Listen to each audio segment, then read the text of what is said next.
Hola, mi amigo querido. Cuando Dios creó al ser humano, lo colocó en el jardín para cuidar la obra que había creado. Lo puso como el administrador, el guardián, el mayordomo de la creación. Estas tres palabras, guardián, mayordomo, administrador, encierran el mismo concepto. Adán y Eva no eran dueños de nada, eran apenas los encargados de proteger, de cuidar, administrar la obra que Dios les había confiado. Sabes, el mayordomo no posee lo que administra, por lo menos en el concepto bíblico no. El mayordomo es apenas un siervo al servicio del verdadero dueño. En el estudio de esta semana veremos cómo muchos personajes, tanto en el Nuevo como en el Antiguo Testamento, entendieron de manera correcta el concepto de lo que significa ser un mayordomo.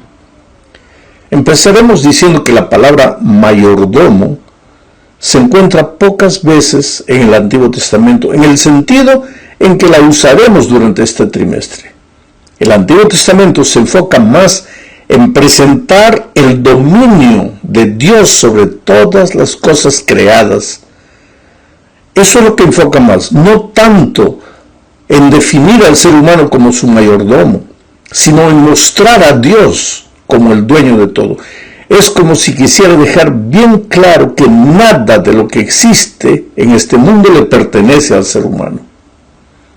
La palabra mayordomo en el Antiguo Testamento casi siempre se refiere a la persona que administra una casa, como por ejemplo en el caso de José, que era el mayordomo de la casa de Potifar, el que cuida, el que administra la casa. El mayordomo tenía la responsabilidad de administrar los asuntos domésticos y las posesiones de sus amos. El mayordomo era una persona de absoluta confianza. El Antiguo Testamento presenta algunas características de los mayordomos. En primer lugar, el mayordomo era un hombre de mucha responsabilidad.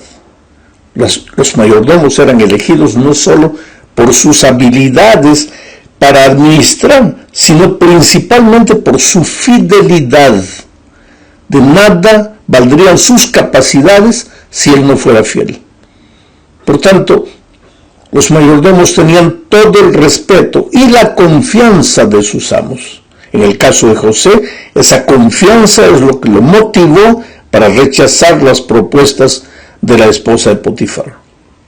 En segundo lugar, el mayordomo sabía que lo que se les había confiado pertenecía a su amo.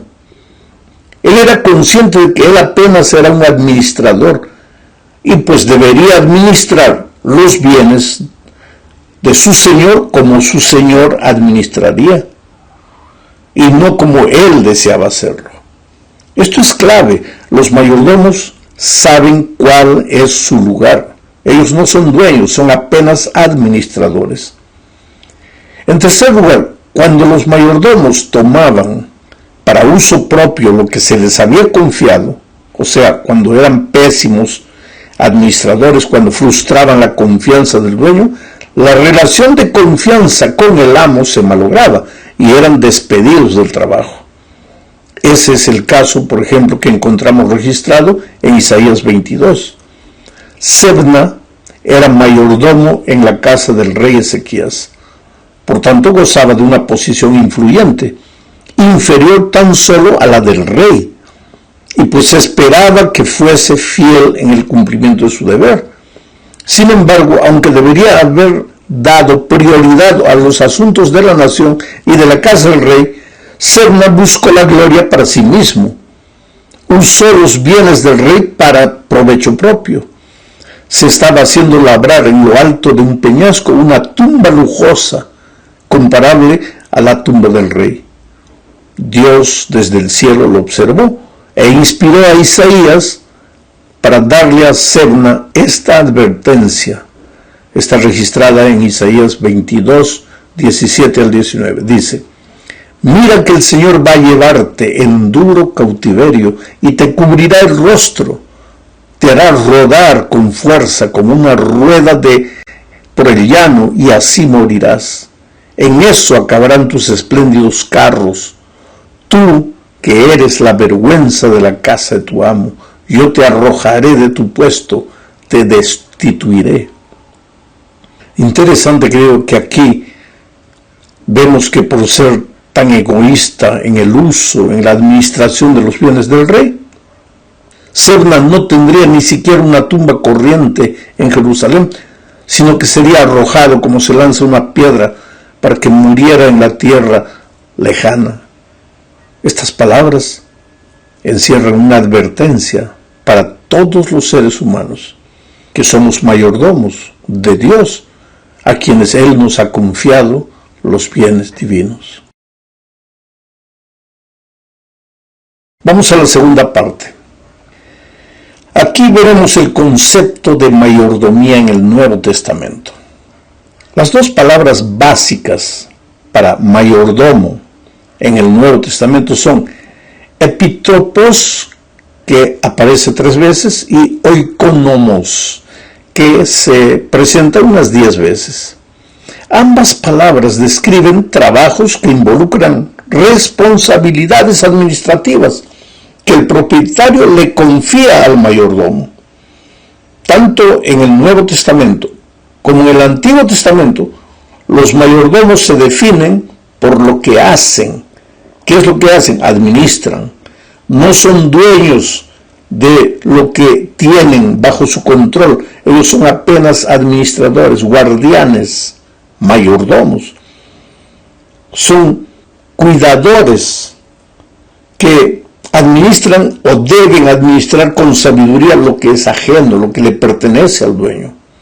Por eso el Nuevo Testamento describe específicamente al mayordomo como aquel que va a rendir cuentas de su administración. Lucas 16, 1 y 2, ahí Jesús mismo dice, el texto dice así: Jesús también les dijo a sus discípulos: había un hombre rico que tenía un mayordomo, el cual fue acusado de malgastar los bienes de su amo. Ese hombre llamó al mayordomo y le dijo: ¿qué es esto que me dicen de ti? Ríndeme cuentas de tu mayordomía, porque no puedes seguir siendo mi mayordomo. Ese concepto de rendición de cuentas lo encontramos no solo en esta parábola del mayordomo infiel, sino también en la parábola de los talentos, donde cada hombre al que le fue confiado los talentos debe rendir cuentas de lo que hizo con ellos. Este pensamiento de que el mayordomo no es alguien que solamente cuida, sino que es alguien que va a rendir cuentas, está presente en el Nuevo Testamento.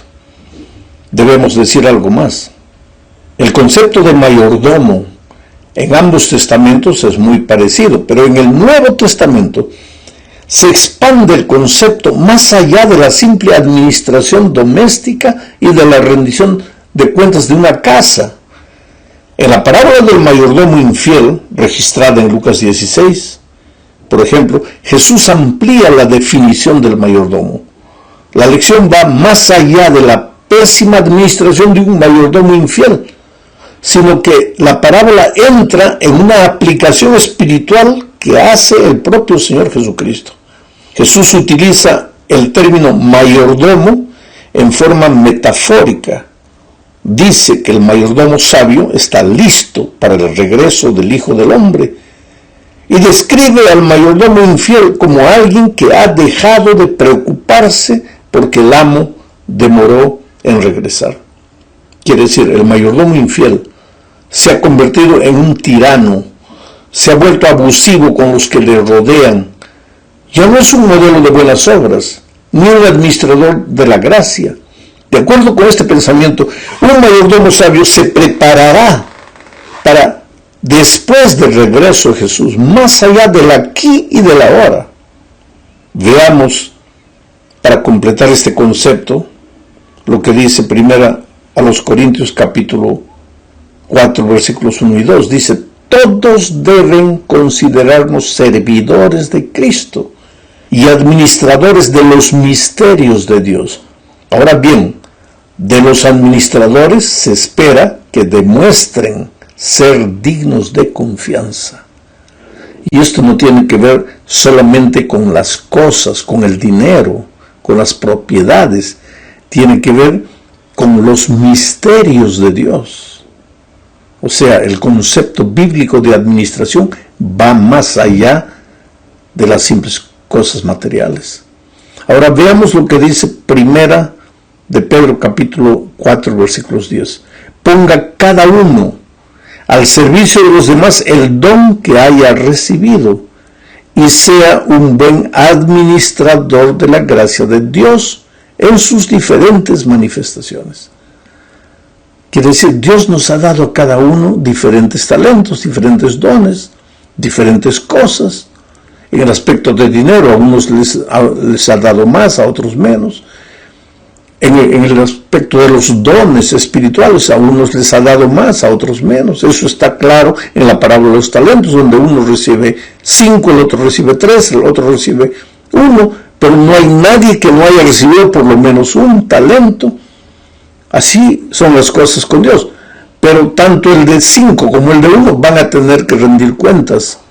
No es porque uno recibió menos que el otro que puede dormir y puede administrar mal lo que recibió. Vamos a la tercera parte.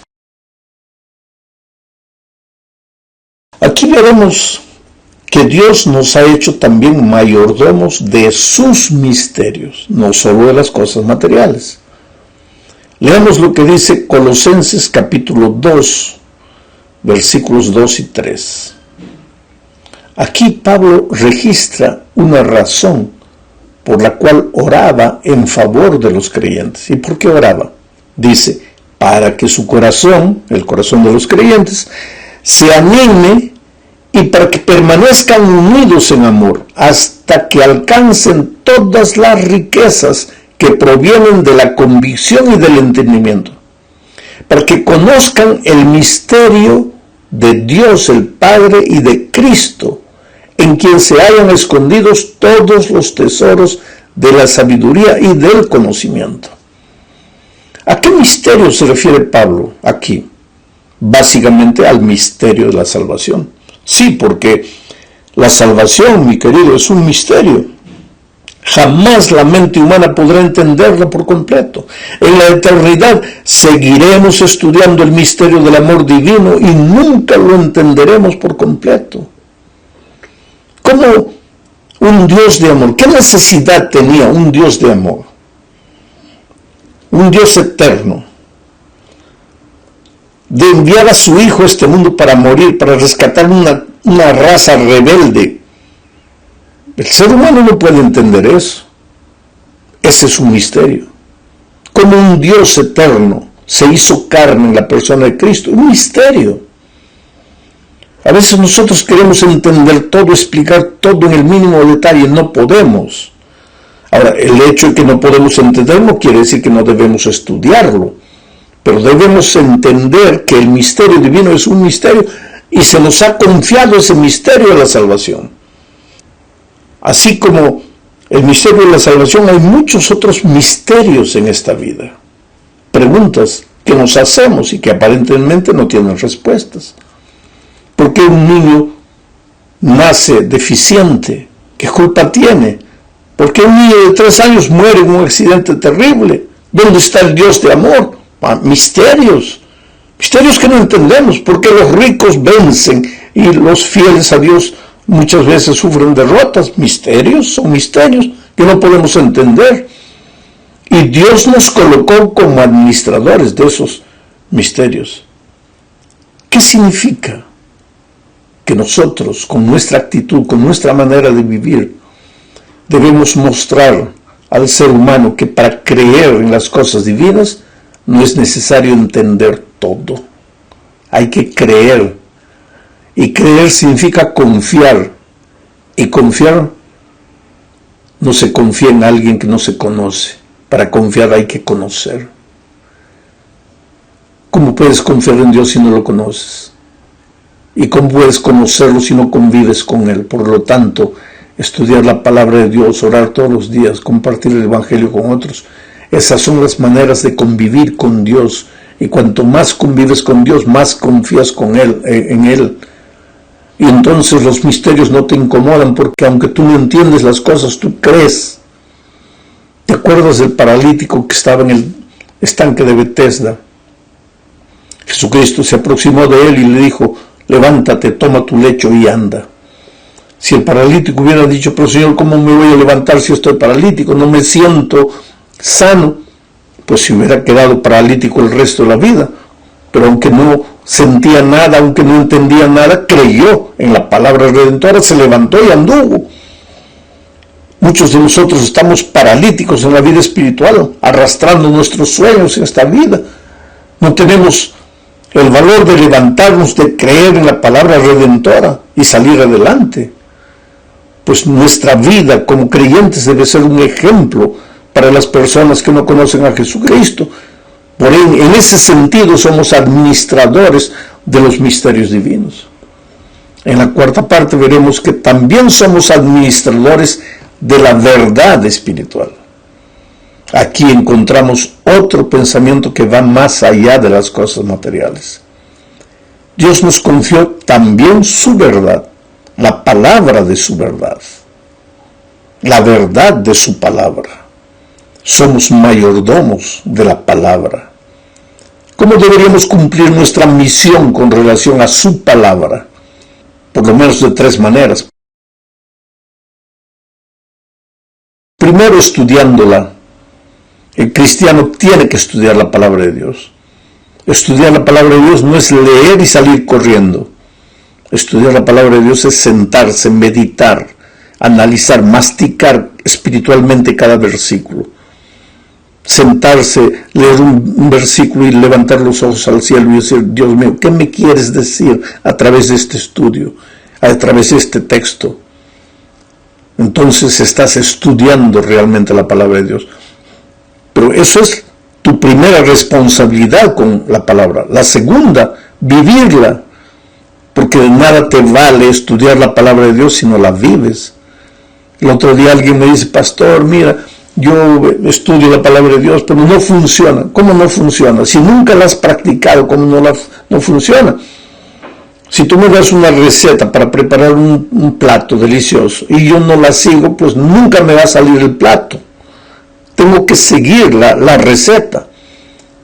Pues en su palabra Dios te muestra cómo vivir, cómo ser feliz, cómo crecer en esta vida. Pero tienes que seguirla. Si no la sigues, ¿cómo te va a funcionar la receta? Entonces, nuestra responsabilidad con la palabra: primero, hay que estudiarla. Segundo, hay que vivirla. Y tercero, hay que compartirla. Porque de nada te sirve la palabra solo si la estudias y la vives, pero no la compartes.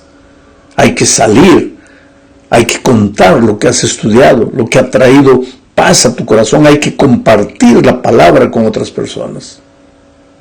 Llegamos finalmente al término de este estudio hablando de nuestra responsabilidad como mayordomos. Los mayordomos sabios son personas responsables. Eso significa que el mayordomo fiel, sabio, acepta la responsabilidad personal y por causa de esa responsabilidad, primero, piensa antes de decidir y segundo, piensa antes de hacer cualquier cosa. Tiene en cuenta que debe hacer las cosas no como a él le gustaría, sino como al dueño le gustaría. ¿Y dónde encuentras tú descrita la manera de hacer las cosas que le gustaría al dueño de todo, o sea Dios? En su palabra. Por lo tanto, en la medida que estudias su palabra, pues vas a saber cómo Dios quiere que administres las cosas. No solo las cosas, sino también el misterio del Evangelio y el misterio de su palabra y todo. Pero hay que estudiar la palabra para saber cómo el dueño de todo piensa, y entonces tú como mayordomo vas a administrar de esa manera. La sierva de Dios en el libro Testimonios para la Iglesia, volumen 7, página 168, dice: Dios desea colocar al hombre en una relación directa con Él. Esto es maravilloso. Dios desea colocar al hombre en una relación directa con Él. Él, Dios, conoce el principio de la responsabilidad personal en todos sus tratos con los seres humanos. Responsabilidad personal. No te escondes en los otros, es tu responsabilidad personal. Dios intenta promover un sentido de dependencia personal y mostrar la necesidad de una dirección personal. Sus dones son confiados a los hombres en forma individual. Cada persona ha sido hecha un mayordomo de responsabilidades sagradas. Cada una debe cumplir su tarea de acuerdo con las indicaciones del dador. Y cada una debe rendir cuentas a Dios del desempeño de su mayordomía.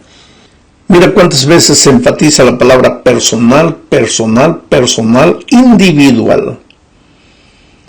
El problema es que nosotros a veces nos escondemos en medio del grupo. La iglesia está haciendo, la iglesia no está haciendo. Yo con todo respeto, con toda cortesía, pero para enfatizar el pensamiento te diría, tú no te preocupes tanto por la iglesia, preocúpate por ti. Al final de cuentas, tú eres la iglesia. La iglesia va a hacer lo que tú eres. A veces encuentro personas tan preocupadas en apuntar los pecados de la iglesia. Yo siempre digo que esta iglesia sería perfecta si yo no estuviera en ella. Porque tal vez esta iglesia, imagínate cómo sería la iglesia si todos los miembros de la iglesia fueran como tú eres. Ahí sería linda y maravillosa, ¿no es cierto? Si todos tuvieran los sentimientos que tú tienes, los pensamientos que tú tienes, la manera de hacer las cosas que tú tienes, ahí la iglesia sería perfecta, ¿no es cierto? Pues querido, mayordomía es un asunto individual, responsabilidad personal. Piensa qué cosas tienes que arreglar en tu vida. Entonces, el resultado será que tu manera de ser, de vivir, de hablar, va a contagiar al que está a tu lado. Y de repente toda la iglesia va a quedar reavivada por el poder del Espíritu Santo a través de tu testimonio. Que Dios te bendiga ricamente.